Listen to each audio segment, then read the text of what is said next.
11 अप्रैल 2026 की ये बात है। एक बारात आती है और बारात का धूमधाम से स्वागत किया जाता है। जब सारे बाराती आ जाते हैं उसके बाद दूल्हा भी आ जाता है। यहीं से कुछ औरतें इकट्ठा होती हैं उस गांव बस्ती की। इकट्ठा होने के बाद उनकी ख्वाहिश थी कि एक बार चलकर दूल्हा देखते हैं। कुछ महिलाएं कुछ लड़कियां इकट्ठा होती हैं। इकट्ठा होने के बाद जहां दूल्हा बैठा हुआ था उसके बहुत करीब तक पहुंच जाती हैं। करीब तक पहुंचने के बाद उसको देख रही थी। दूल्हे को देखते देखते फिर महिलाओं की आपस में एक दूसरे से प्रतिक्रिया भी शुरू हो जाती है कि दूल्हा अच्छा लग रहा है, नहीं लग रहा है, कैसा है और कैसा नहीं है। तभी बातचीत करते हुए महिलाएं कहती हैं कि दूल्हे की उम्र उस लड़की की उम्र से 2 गुनी है, यानी कि दुल्हन छोटी और दूल्हा इतना बड़ा। क्या देखा था इस दूल्हे का। इस तरह की बातें करती हैं तो आपस में एक दूसरे पर तंज कसना शुरू कर देती हैं। तंज कसते कसते पूछा जाता है कि आखिरकार ये दूल्हा किसने पसंद किया, किसने पसंद नहीं किया, क्योंकि दुल्हन के तो बहुत ही ज्यादा करीबी थे। उन्हीं 1-2 महिलाएं थी और वो महिलाएं कहती थी कि जो दुल्हन की माँ है उस दुल्हन की माँ को ये दूल्हा बहुत ज्यादा पसंद था। जिद कर ली थी कि शादी होगी उसकी बेटी की तो इसी से होगी, नहीं तो किसी से नहीं होगी। जब इस तरीके की बात की जाती है तब गुस्से में कुछ महिलाएं कहने लगती हैं कि अगर दूल्हा इतना ही पसंद था तो माँ खुद शादी कर लेती, कम से कम बेटी का नसीब तो नहीं फोड़ती। ये बात मजाक मजाक में जरूर कही गई थी, लेकिन कोई नहीं जानता था कि दुल्हन की माँ होती है। दुल्हन की माँ और उसके दूल्हे का पहले से ही अफेयर चल रहा था और जब इस बात का खुलासा होता है तब तक बहुत देर हो चुकी थी, क्योंकि एक कत्ल हो चुका। कत्ल की गूंज चारों तरफ फैल जाती है। पुलिस मामले की जांच पड़ताल में जुट जाती है। पुलिस मामले में जिस थाना क्षेत्र का नाम आता है उसका नाम था आरएसएस थाना क्षेत्र, प्रेमनगर, वार्ड नंबर 16। यहां पर साजिदा परवीन और उसका जो शोहर है वो बाइक पर बिठाता है और बिठाने के बाद किसी तरीके से उसे ससुराल लेकर आता है और ससुराल में आकर उसे छोड़ देता है। जब बिस्तर पर लिटाकर चला जाता है उस लड़की का, यानी कि साजिदा परवीन का जो पिता होता है जिसका नाम मुदस्सिर होता है, मुदस्सिर को यह सूचना दी जाती है कि उसका दामाद आया था, साजिदा का शोहर अबू नसर, और आने के बाद साजिदा को छोड़कर वो चला गया। वो बेड पर लेटी हुई है और जैसे ही उसका पिता मुदस्सिर पास में पहुंचता है अपनी बेटी से बातचीत करने की कोशिश करता है। कई बार आवाज लगाता है, आवाज लगाने के बाद भी कोई रिस्पॉन्स नहीं आता। इसी बीच उसका बाप थोड़ी परेशानी में आ जाता है कि बेटी बिल्कुल गुमसुम क्यों है, शांत क्यों है, बात क्यों नहीं कर रही। तभी उन्होंने अपनी बेटी की नब्ज टटोलनी शुरू की। जैसे उसकी नब्ज को देखा तो किसी तरह की कोई हरकत नहीं थी। तभी जो नजदीकी डॉक्टर होते हैं उनको बुलाया जाता है। डॉक्टर कहते हैं कि लड़की मर चुकी है, यानी कि मुदस्सिर को अपनी बेटी जिस हाल में मिली वो मर चुकी थी। उसके शरीर पर 1-2 जगह चोट के निशान भी पाए जाते हैं। इसी बात को देखते हुए घर में रोने, चीखने और चिल्लाने की आवाजें आने लगती हैं। रात के करीब 11 बजे की यह बात थी। धीरे धीरे वक्त आगे बढ़ रहा था और जब सुबह होती है तो सुबह 7 बजे तक पूरे मोहल्ले में यह खबर आग की तरह फैल जाती है।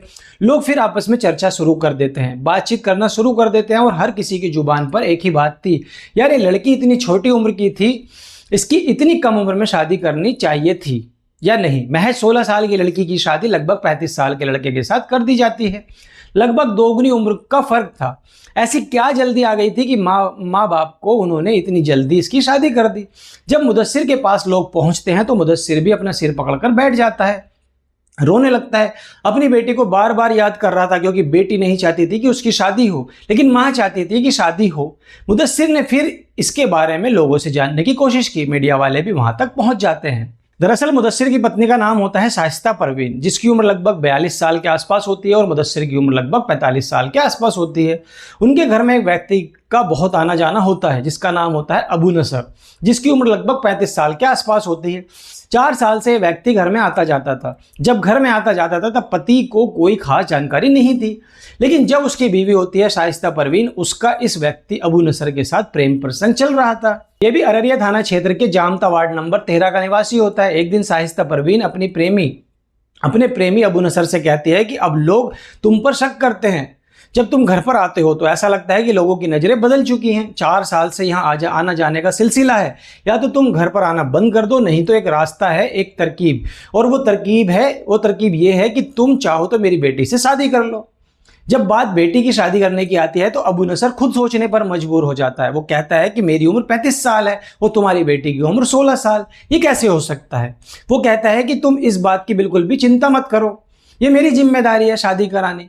जब बात शादी कराने की आती है तो उसकी बेटी भी इस बात को सुनने के बाद अपने पैरों तले जमीन खिसक जाती है।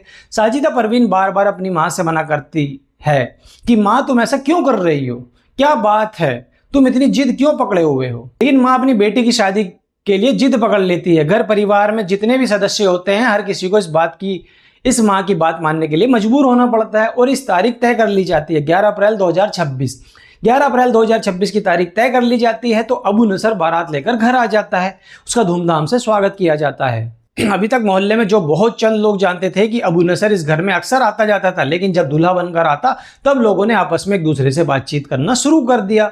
एक दूसरे से कहना शुरू कर दिया कि ये वही अबू नसर है जो कई साल से इस घर में आता जाता है। लेकिन पता नहीं क्या इस घर में इसे पसंद आया, और पसंद आने के बाद इससे अपनी बेटी साजिदा की शादी भी कराई जा रही है।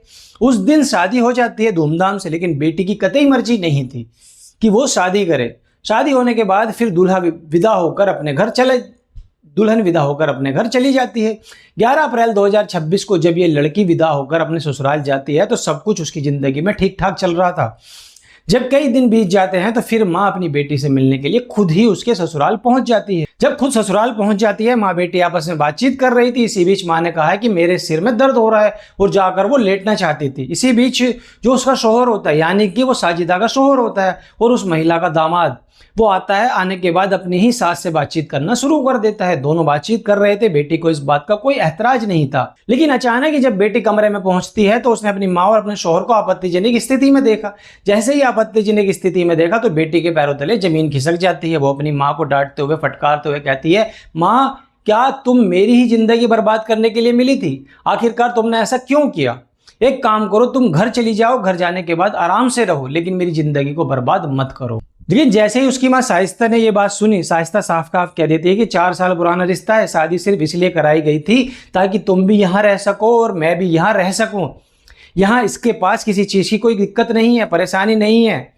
ये तुम्हें भी खुश रखेगा और मुझे भी खुश रहेगा, इसलिए तुम ज़्यादा परेशान मत हो। जब बेटी को यह बात पता चलती है तो बेटी खुद परेशान हो जाती है। इतनी परेशान हो जाती है कि किसी ने कुछ कहने की स्थिति में नहीं रहती। आखिरकार बात घर परिवार तक पहुंच जाती है, उसके पिता तक भी बात पहुंच जाती है। पिता ने भी यहाँ पर अपनी आकर नाराजगी जाहिर की थी। इसके बाद 1 जून 2026 की रात लगभग 11 बजे के आसपास वक्त हो रहा था।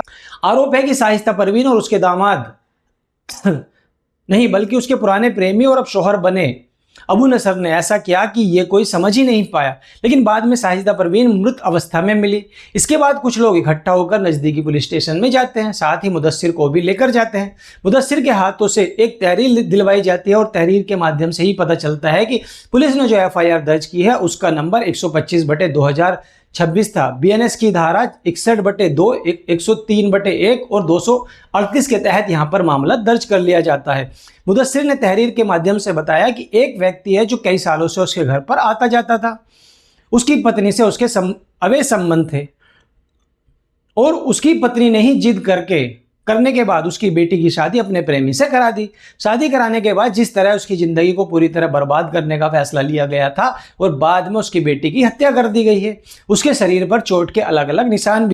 अब पुलिस ने सबको कब्जे में लिया। कब्जे में लेने के बाद पोस्टमार्टम के लिए भेज दिया गया। पोस्टमार्टम के बाद जो उसका शौहर होता है यानी कि अबू नसर और वो जो लड़की की माँ होती है जिसका नाम शाइस्ता परवीन होता है, दोनों को गिरफ्तार कर लिया जाता है। गिरफ्तार करने के बाद दोनों को जेल भेज दिया जाता है। यहाँ पर